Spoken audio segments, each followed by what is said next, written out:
Crazy times are happening right now. We have the Kobe death, we have COVID-19, now we have the LA riots. What do you do if you want to invest? What do you do if you want to go further and actually benefit from your retirement? What do you do? Stay tuned.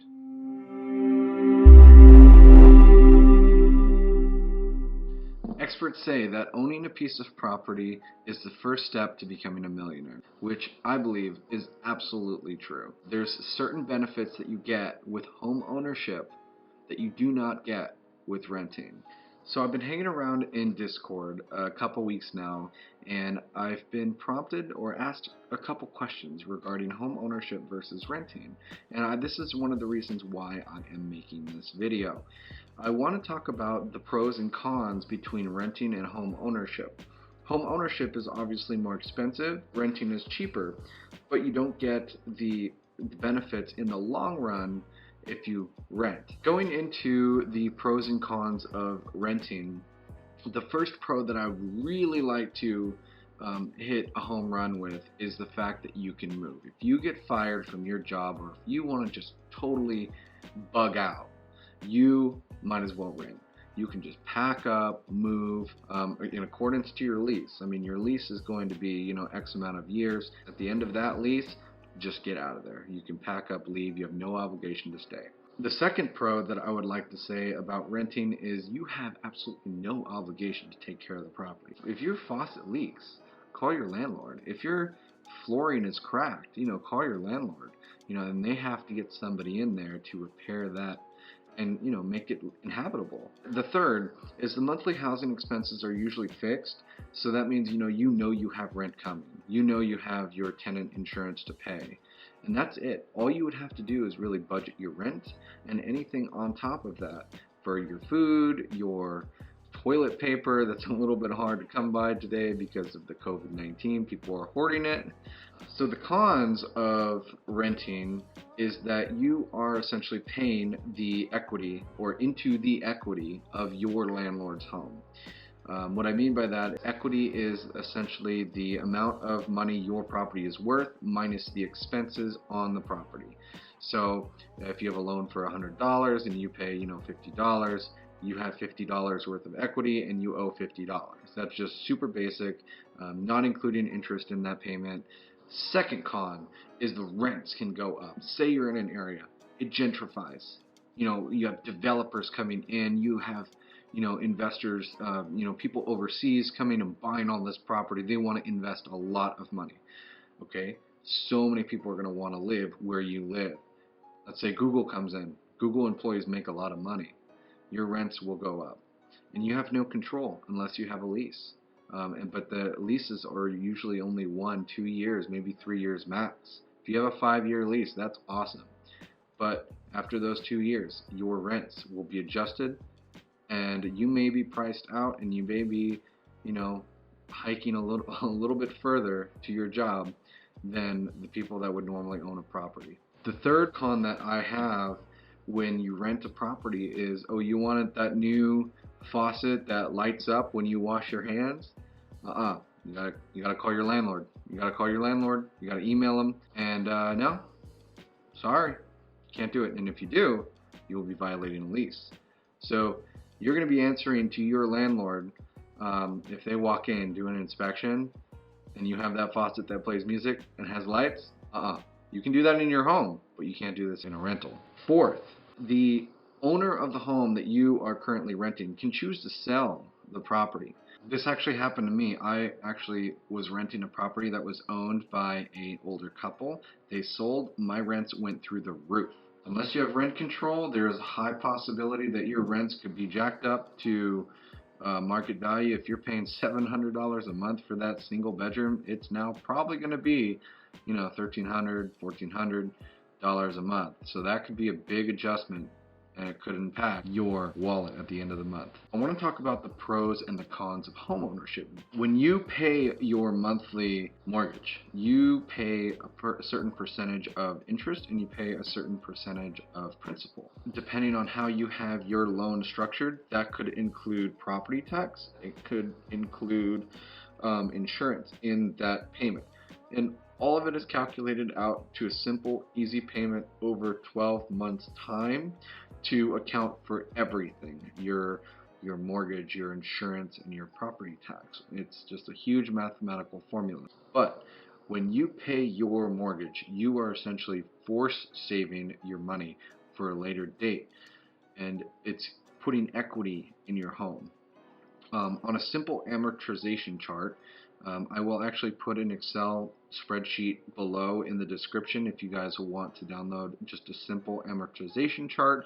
You can put in the loan amount at the top and it will break it down to how much you would pay in interest and how much you would pay in principal. And you'll notice throughout this entire Excel spreadsheet that your interest will be high in 1 month and your principal will be low in 1 month, and then it will just eventually it will even out, and then you'll be paying more principal and then less interest when you get closer to paying off the entire loan. That is one of the benefits of home ownership, is when you pay your monthly mortgage, you are essentially force saving money. And that's not even including your appreciation in the property. It's just simple payment, interest, payment, interest, payment, interest. The second is you have the freedom, you have the absolute just right to paint that wall light pink. You have the absolute right to, mow that lawn 5 days a year. You can do whatever you want, unless you're in an HOA. That's going to be another topic. Third, which is absolutely the most 100% important aspects of owning property, and it is the tax benefits. The tax benefits that you get from owning property is the best. One, you can write off 100% of your interest payments that you pay per year off of your taxes. So your tax liability will eventually go down. If you make a good amount of money, this could be beneficial. Rather than taking the standard deduction, which is I think about $12,500, and if you make a couple $100,000 a year, that could be beneficial in your industry. The second, you can deduct your property tax. I know in California you can deduct your property tax payments from your income tax, which it's usually 1.5–2% of the home value of which your house is appraised for, or of which you purchased the property. If you look up publication 523 of the IRS code, it's called the home sale exclusion.